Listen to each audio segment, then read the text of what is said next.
as you look at Oregon's offense against Virginia, does it look like same old with that team?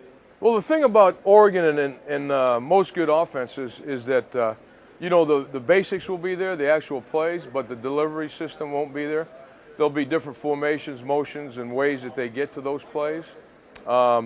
What's similar about them is they've always had great athletes that have speed, very good in the open field. They've always had a premier running back, and in this case, they've got not only a good running back, but they have probably about three other guys that are very capable as well. I look across the board at their receiver core, and again, all you see is speed. You see height. You see good route runners and things like that. Offensive line, I think, you know, when you go back in their program's history, they've always had big offensive linemen, but I think over time what's happened that they've been able to recruit a more quality athlete, and I think they've done a good job with that from a standpoint of that continuity in their recruiting in the offensive line. But the key to the whole offense is going to be the quarterback. That whole offense runs through the quarterback. If you don't have someone to distribute the ball, whether it's to hand it off or to throw it, then that offense is just an offense with a bunch of good athletes. So they've always been best when the quarterback has good command and control of the ins and outs of that offense, and this young man seems to have that. How's he compare with the Masoli? Well, first of all, nobody compares to Mariota. I mean, he was an extraordinary young man, big, tall, physical, fast, bright, articulate. I mean, you name it. Masoli was just tough. You know, he was probably maybe 6'1", about 220 pounds, but he was a big-time competitor and all that. I think every quarterback that they've had they've brought, you know, different things to the table. This young man seems to be really a technician. Like I said, he has an understanding of the offense. I'm sure he wasn't the same in the first game as he was in the second game, as he will be in our game, and he will only grow as the season goes, but he's very capable. But to say that he's Marcus Mariota, I think I'd be pushing that a little too far. Is there a certain comfort you feel in knowing exactly what you're seeing, as opposed to Fresno State really not having an idea? I mean, you know this offense very well. Does that make it easier? Yeah, I mean, there's been a lot of cases that I've known the offense very well, but I can't do a damn thing about it because I'm not playing. And knowing is one thing, and then reacting, you know, to what you see is another thing. You know, the other part of Oregon is that you know, you cover down as a defense a certain way to formations, and when you go back to, you know, option football, wing tee football, which to me this is a combination of, but just in a high-tech version of it, you know, 2016 now, and you know, you look at it, and if you're covering down in a certain way that's not correct, then they're going to take advantage of it. And you know, those are a lot of time the look plays from upstairs and things like that. So you've got to be very sound in what you do. And then the biggest thing, you've got to be able to make tackles in space. You know, discipline, both in your gap control, discipline of your eyes and your responsibility, and then they're going to make everybody, defensive linemen, linebackers, DBs, everybody has to be able to tackle in space. Mark, it's pretty well documented, that against your Oregon State defenses and really everybody else they played, they had their way pretty much. Do you feel like you have a better hand here to play against them? Probably one of the worst losses we had a hell of a football team. I mean, we were playing for the Rose Bowl and played like, I won't say it out loud, we didn't play very well. I mean, we played terrible.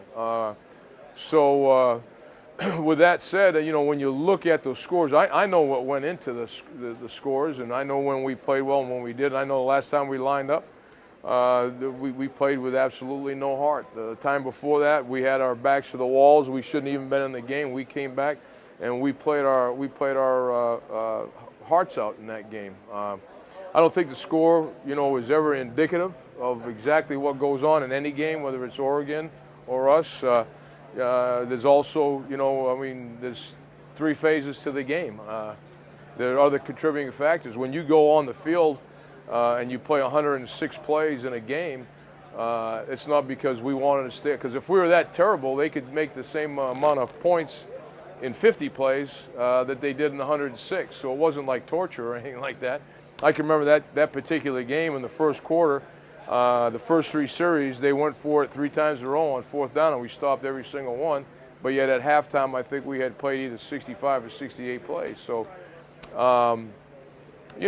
what goes into it and how the outcome, is the result of that outcome. I mean, all different things happen along the way. Like I said, one of the better teams that we had didn't play very well on a particular night, and we thought we were probably going to have one of our better opportunities in the program's history to be able to go to the Rose Bowl. And what year was that? I don't know, but we gave up 62 large. I couldn't tell you what year it was. Any update on Lamar or Nick in terms of? Lamar, he practiced today. Mick didn't. We don't, if he's going to be healthy and ready to go, we don't want to use him today or maybe even tomorrow. We just want to make sure he's healthy and ready to go. And you've seen 3 different, distinctively different styles these first 3 weeks. Have you been happy with the way the guys transition week to week? Yeah, the last game I thought was good from a standpoint of the physicality. I thought the first game, because it was unknown, was a good thing. Plus, a little bit of up-tempo, not much, but spread it out and kind of leads into this game here a little bit. So I think the blend of the two help us out a lot better as we transition throughout the season from game to game. And as far as the team is concerned, again, we're not without flaws, but I like their effort. I like their physicality. And I like how they've come together as, as a group. Hey, Coach, Oregon's only lost 15 times in the past 6 years. I'm sure you probably watched some of those games where they have lost. What have you seen from other teams that's worked to kind of slow Oregon down? They've showed up with a better team on that day. They've tackled well, and they did not give up big plays. This team thrives on big plays. Very seldom does an Oregon team go on a 12, 13, 14, 15 play drive. And if they do, they're not necessarily in a hurry-up mode, and they're thinking through some situations and things like that. And, that's a good thing. Do you think that's kind of the main focus is keeping the big plays down? And Oh, also no doubt. getting them off the field? No doubt. If not giving up a big play is a defensive philosophy at any point in time, it's this week. Because it's controlled mayhem, and that's what ends up happening. Kind of sleight of hand, basketball on grass, and fast, and catch you. Oh, let me just rest on this type of play, or I'm so tired I can't focus, or you get going, your heart rate's up, and then if they do get a big play, bang, they're at the line of scrimmage and they're coming at you. So you've got to have poise, and you keep the big plays to a minimum.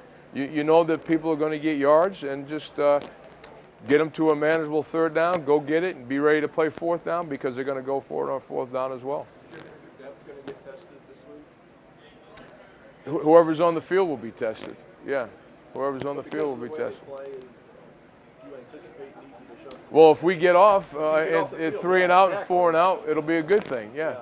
Is there anybody that's similar to that you've seen that plays like that controlled mayhem In our conference. anywhere that you've faced? Oh yeah. Oh, that we faced? Yeah. No, not necessarily. When we played, we opened the season one year in Texas Stadium against TCU, and they were doing it, quite some time ago. TCU was like that. The quarterback from the Kansas City Chiefs, he was their quarterback. Yeah. No. not Kansas City Chiefs, Cincinnati Bengals. Dalton, yeah, when they had Dalton, God, they were rolling, and he was a big part of their running game. Plus, he had that big arm, and so they went fast. And other teams, try and do it, but Oregon's been doing this a long time. They got a great system. I thought Chip, when he came, made a big difference in doing that because he wasn't the first one at Oregon to run that. Gary Crowton was the first one at Oregon to run it when he was the coordinator for Bellotti. Marcus, I mean, you obviously get up for every game, but does your heart pump a little faster for this because of the familiarity you've had with Oregon? Not necessarily. I mean, you know what?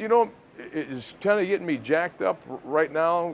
More than anything, how our guys are responding, and then good, bad, or indifferent in this game. We expect to win, obviously, but good, bad, or indifferent. What's the next step? And you got to be careful, kind of pull back a little bit, and just focus on every day and what you do. But there's it's a better feel right now with this group. Like I said, regardless of what the next outcome is or the next one or the next one, I'm just excited to see our guys play because we got a lot of football ahead of us. But this particular week happens to be Oregon.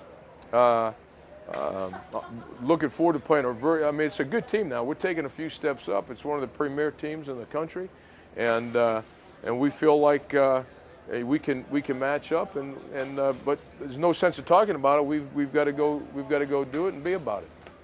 I know that you had said that that maybe your units out at Oregon State at times didn't show up like you wanted to against Oregon, and that the sport wasn't necessarily indicative of what happened on the field. But do you feel like this group that you have here at Nebraska, is it a better matchup for you here than it was there?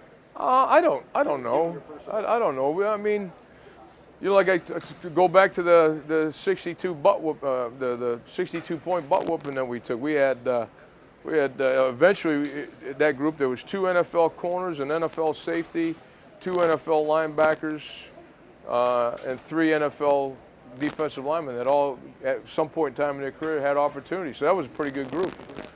This is the group that we have right here. Right now they're playing well, and let's see what we've got. Kieron Williams got his black shirt. Yeah. What took the switch there? Obviously, His key play, tackles his today. play, yeah. We talk about it being, certain qualities of consistency, the manner in which you play, the time that you put in, whether it's in the film room, the weight room, on the field. It's results, yeah, but not necessarily just overall results, but just everything combined. But in these first 2 weeks, he's made a great case for himself. He's taken advantage of an opportunity, that the door was open for him to do that, and he walked right through it. Again, it's a brotherhood. It doesn't matter that you've got a black shirt on or not, because again, the whole defense is a black shirt. But he's deserving of being able to be one of those representatives that